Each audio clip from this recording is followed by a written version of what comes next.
but which is rarely noticed. Moments when you control the house, impulse back, a spiritual battle, but no one sees. What if I told you that the true inner struggle of a Christian is not in, but mastering something much deeper? Jesus knew this, and that is why he left a hidden teaching engraved not on tablets of stone, but in the conscience of those who truly listen to him. In this video, you will discover how to win the battle of the mind, how to apply the hidden teachings of Jesus to transform your life from within, even before anything changes on the outside, because spiritual victory begins exactly when no one is looking, inside you. Stay with me until the end, because what you're about to discover could completely change how you deal with your thoughts, your emotions, and your faith. Have you ever noticed the hardest moments aren't those with noise all around? They're those when everything is quiet, but the mind screams. It's the early morning hours when you wake up and your thoughts start racing. It's while waiting for an important result. It's that moment when you're alone, and suddenly you feel a weight you can't explain. Your heart may be at peace, but something inside insists on screaming. This is the spiritual war in your soul, and it doesn't appear on social media. It's not visible to others, but you know it exists. The Bible speaks in a profound way. In Ephesians 6:12, Paul says, "God struck against flesh and blood, but against the rulers, against the authorities, against the powers of this dark world, and against the spiritual forces of evil in the heavenly realms."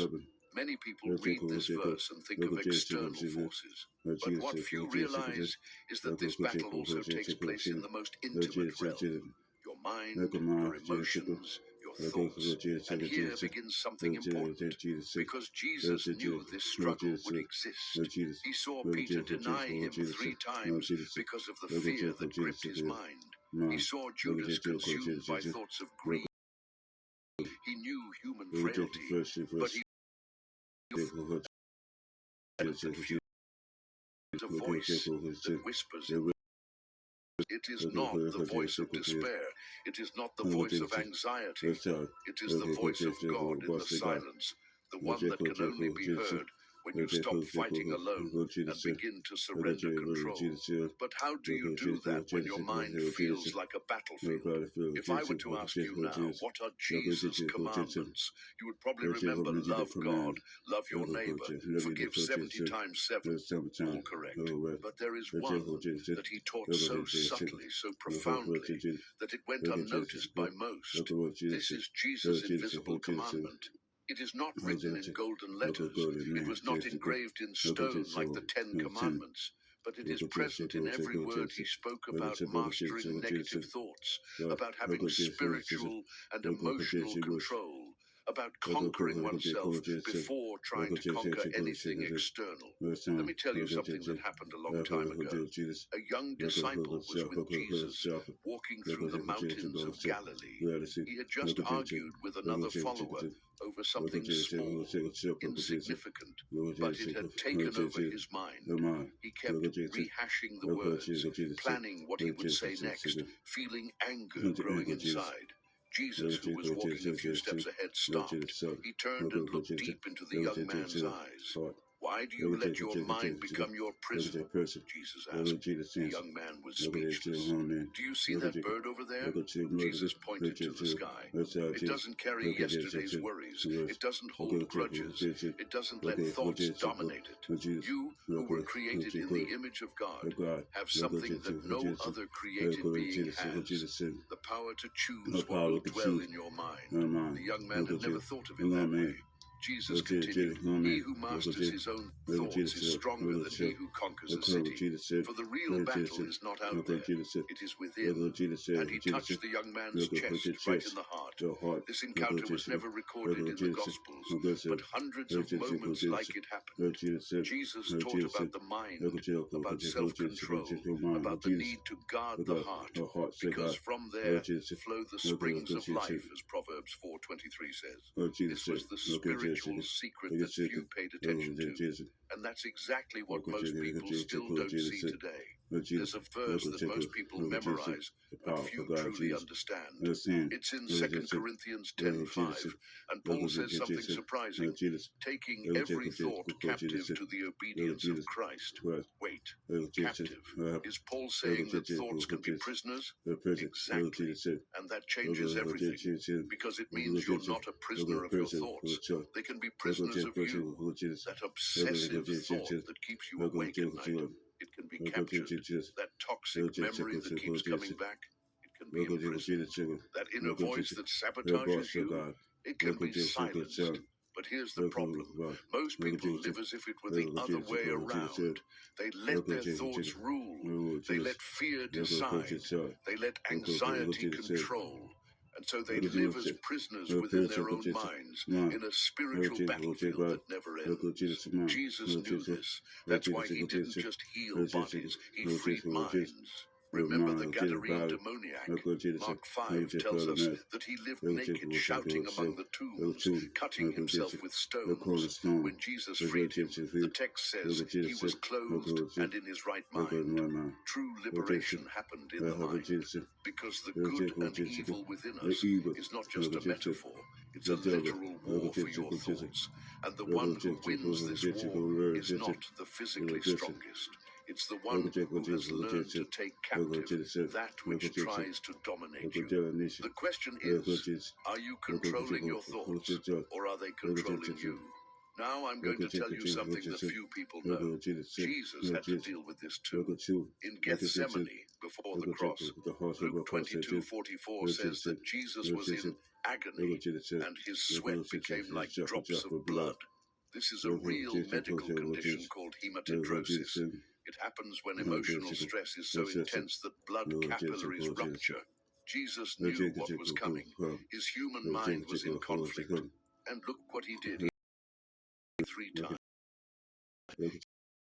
This not my will be done. Why 3 times?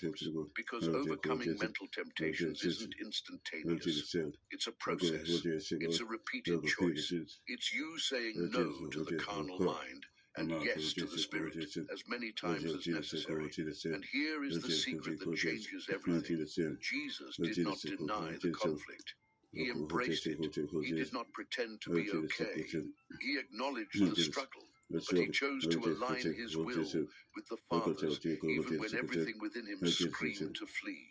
This is true spiritual and emotional control. It's not about never feeling fear.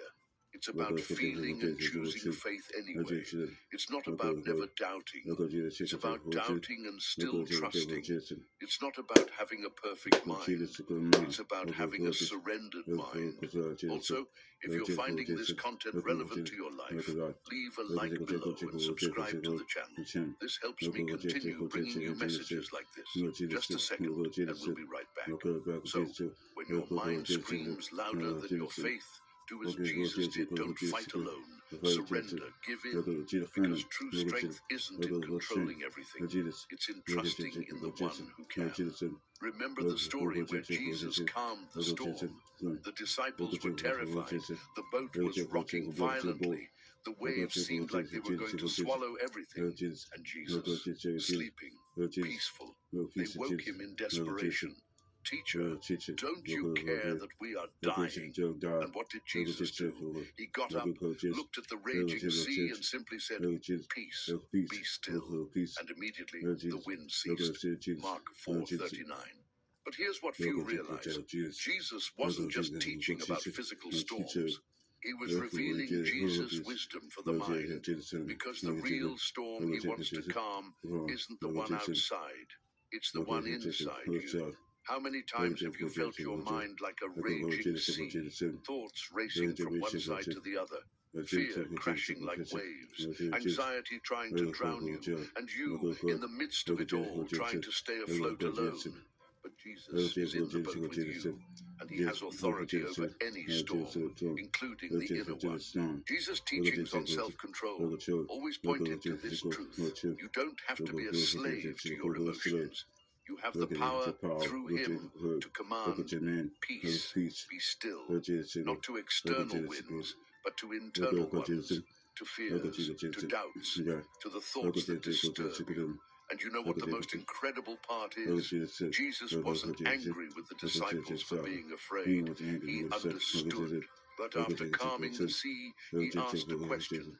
Why are you so timid? Do you have no faith? He was showing that faith doesn't eliminate the storms, but it gives you the authority to face them. This is inner peace according to Jesus. It's not the absence of problems, it's the presence of Christ governing your mind, your emotions, your heart. When he commands, the storm obeys, inside and outside of you. There's a phrase that many people don't pay attention to, but it changes everything. Better is he who rules his spirit than he who takes a city. Proverbs 16:32. Think about it for a second. Conquering a city was considered the pinnacle of glory in ancient times. It was power. It was visible victory. But the Bible says that mastering your own spirit, your thoughts, your emotions, your reactions is an even greater victory. Because anyone can try to control what's outside. But who can control what's inside? That's the greatest battle. That's the true inner transformation with Christ. And Jesus lived that. He was tempted in the desert. Satan offered him power, food, glory. And what did Jesus do? He used the word to overcome every temptation. He mastered his mind. He chose divine purpose and self-control instead of yielding to immediate impulses. Matthew 4. Overcoming yourself doesn't mean suppressing who you are. It means aligning who you are with who God created you to be. It's about not letting anger dominate. It's about not allowing pride to destroy relationships. It's about not giving in to lust, envy, or selfishness. It's about choosing daily to die to the self and live for Christ. Paul understood this deeply. He said in 1 Corinthians 9:27, "But I discipline my body and bring it into subjection, lest after preaching to others I myself should become disqualified." He knew that daily spiritual victory required inner discipline. It required conscious choices. It required saying no to oneself. And here's the secret that few understand. When you conquer yourself, you've already won most of the war. Because if you master your thoughts, your words, your actions, what else can defeat you? Nothing has happened externally yet. But internally, victory has already been achieved. And that's what changes everything. Now pay attention to this. There's a detail in Jesus' life that almost no one every something would withdraw. Luke says, but he would withdraw to solitary. It wasn't occasional, it was a pattern. Before choosing the 12 apostles, night praying, before facing the cross, Gethsemane, before feeding 5,000 people, he withdrew to pray. Why? If he was God, couldn't he simply act? Here's the secret. Jesus, in his humanity, knew that the human mind needs constant alignment with the Father. He didn't just pray to ask for things, he prayed for synchronize your mind aligned with divine will. That is the true power of prayer and the mind. And this, but Jesus would be right in circumstances.